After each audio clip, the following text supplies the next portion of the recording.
جی تو جیسے کہ حدیث میں بھی آتا ہے کہ 3 لوگ ایسے ہیں کہ اللہ کے اوپر لازم ہے کہ اللہ تعالیٰ ان کی مدد کرے، المجاہد فی سبیل اللہ، اور مکاتب یعنی وہ غلام جو آزادی حاصل کرنا چاہتا ہے اور اس کے لیے لوگوں سے کہتا ہے کہ یار میری مدد کرو، کچھ پیسے ویسے جمع ہو جائیں، میں اپنے مالک کو پے کروں اور مجھے آزادی مل جائے، ٹھیک ہے۔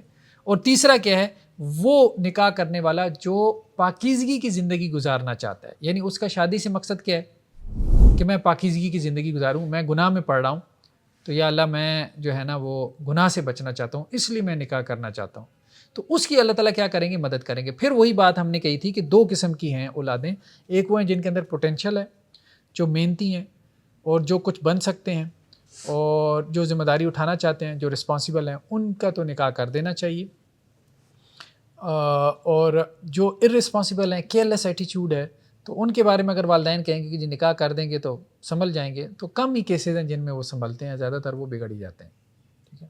ہاں اس میں یہ جو بات آئی تھی ہماری ابھی درمیان میں جو ریکارڈ نہیں ہو سکی، وہ یہ کہ لڑکی والوں کا جو ایٹیچیوڈ ہوتا ہے، ٹھیک ہے، اس میں وہ تو یہ دیکھتے ہیں کہ جی لڑکا کتنا کما رہا ہے، تو انہوں نے یہ دیکھنا ہے، سیدھی سی بات ہے، انہوں نے یہ دیکھنا ہے، اس میں لڑکوں کو نیگیٹو نہیں ہونا چاہیے، کیونکہ ہر بندہ اپنے مفاد کو دیکھ رہا ہے، لڑکا بھی تو دیکھ رہا ہے نا کہ اس نے فلاں جگہ اچھے خاندان سے لڑکی لے کے آنی ہے، وہ بھی تو دیکھ رہا ہے، یا تو وہ نہ دیکھ رہا ہو، ٹھیک ہے، وہ یہ کہے کہ جی جہاں سے بھی مجھے مل جائے بس میں لے آؤں، تو جب وہ یہ چاہ رہا ہوتا ہے کہ جی مجھے جو ہے نا وہ دنیا کی کیا کہتے ہیں وہ مطلب حسین ترین خاتون ملے، ٹھیک ہے، ہاں امیر ترین بھی، حسین ترین بھی، فلاں بھی، مطلب دنیا کی ہر خوبی اس میں ہو، ٹھیک ہے، تو اب دوسری طرف جو ہے وہ اپنے بارے میں یہ نہیں سوچتا کہ میرے بارے میں وہ کیا سوچتے ہیں، ظاہر بات ہے اس کے بارے میں بھی وہ پھر یہی سوچتے ہیں، اسی طرح سے سوچتے ہیں۔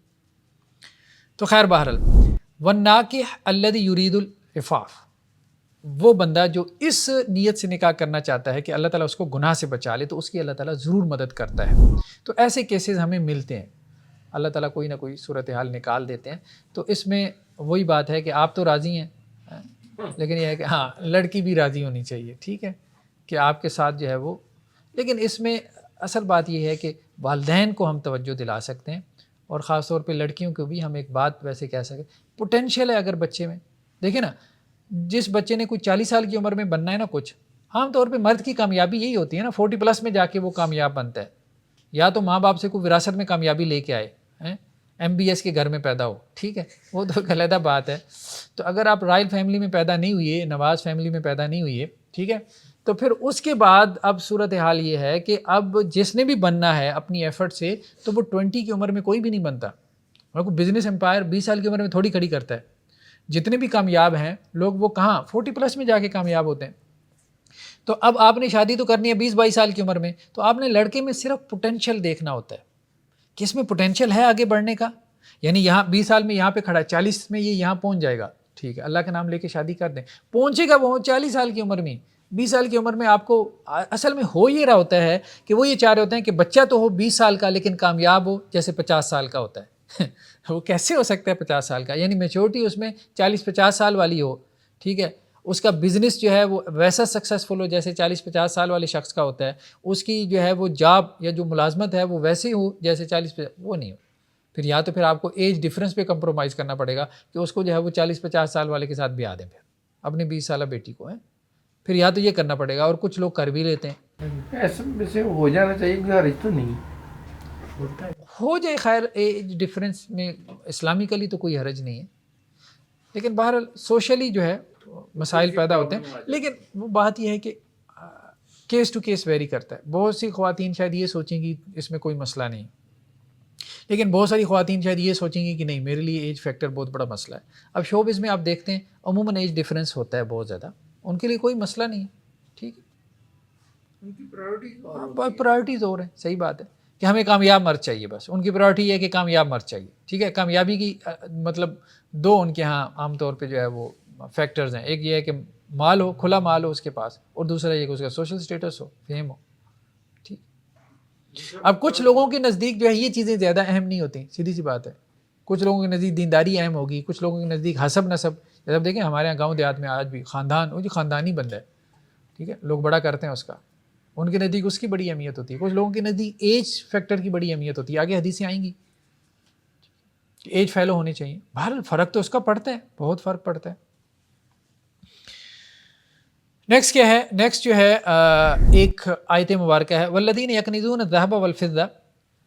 جب یہ آیت مبارکہ نازل ہوئی نا کہ جو لوگ سونے اور چاندی کو کنز بنا لیتے ہیں, ٹھیک ہے, خزانہ بنا کے اس کو جمع کرتے ہیں, اللہ کے راستے میں خرچ نہیں کرتے اپنا مال, تو کہا گیا کہ ان کو آپ دردناک عذاب کی خوشخبری سنا دیں. یعنی مراد یہ کہ جو زکوٰۃ نہیں دیتے, ٹھیک ہے, ان کے لیے عذاب ہے. اب اس میں یہ تھا کہ صحابہ کہتے ہیں کہ ہم اللہ کے وسلم کے ساتھ تھے ایک سفر میں, تو ہم نے کہا کہ اس آیت میں جس مال کا ذکر ہوا ہے وہ مال تو اللہ نے اس کی تو ایک طرح سے برائی بیان کر دی نا, کہ وہ جہنم میں بھی لے کے جا سکتا ہے. کوئی ایسا مال بھی ہے جو جنت میں لے جائے؟ تو اس میں کہا گیا کہ ہاں وہ زوجہ, ٹھیک ہے, وہ بیوی جو ہے جو تمہارے ایمان پہ تمہارے لیے مددگار ہو. یعنی ایسی بیوی جو تمہیں تمہارے ایمان پہ قائم رکھے, تمہیں تمہارے دین پہ قائم رکھے. یعنی بہت سی بیوی ایسی ہوں گی جو ظاہری بات ہے دین سے دور لے جائیں گی, سیدھی سی بات ہے. اگر وہ دنیا دار ہوگی تو وہ اپنے شوہر کو کیا کہے گی؟ بس آنا چاہیے, بس حلال سے آ رہا ہے حرام سے آ رہا ہے, مجھے مطلب اس میں نہیں, بس آنا چاہیے. پریشرائز کرے گی, سارا کچھ کرے گی. یہ خبریں ہم دیکھتے رہتے ہیں نا, ٹھیک ہے. تو اب وہ عید کے کپڑے نہیں تھے, اب بیوی نے کہا ٹھیک ہے, اس نے خودکشی کر لی, سوسائڈ کر لیا, کہاں سے لے کے آئے؟ ٹھیک. تو کہنے کا مقصد یہ ہے کہ یہ اللہ کی بہت بڑی نعمت ہے کہ ایک بیوی جو ہے وہ صابر و شاکر ہے, اور وہ یہ کہتی ہے کہ بھائی حلال سے لے کے آنا بھلے تھوڑا ہو, میں نے حرام کا لقمہ نہیں کھانا, نہ خود کھانا ہے, نہ تمہیں کھانا دینا ہے, نہ اپنی اولاد کو کھلانا ہے. بہت بڑی نعمت ہے اللہ تعالیٰ. ٹھیک سر یہ آپ سکھائیں گے کہ ایسی مطلب تلاش کرنے کے لیے پہلے کیسے پتہ لگے گا کہ ایسی کوئی جو آ رہی ہیں ایسی ہیں, اس کا کوئی طریقہ ہوگا؟ نہیں, دیکھیں بہرحال جو بھی ایک مذہبی بیک گراؤنڈ سے ہیں, ٹھیک ہے, تو مذہبی ذہن کی جو بھی خواتین ہیں, بچیاں ہیں, بہرحال ان میں اتنا شعور تو ہوتا ہے. روایتی نہ ہو, ایک دیکھیں ایک ہوتا ہے روایتی طور پہ مذہبی ہونا, مطلب خاندان میں جیسے خاندان مذہبی ہے, ٹھیک ہے, اس میں پھر جو ہے وہ لوگ ادھر ادھر نکل جاتے ہیں.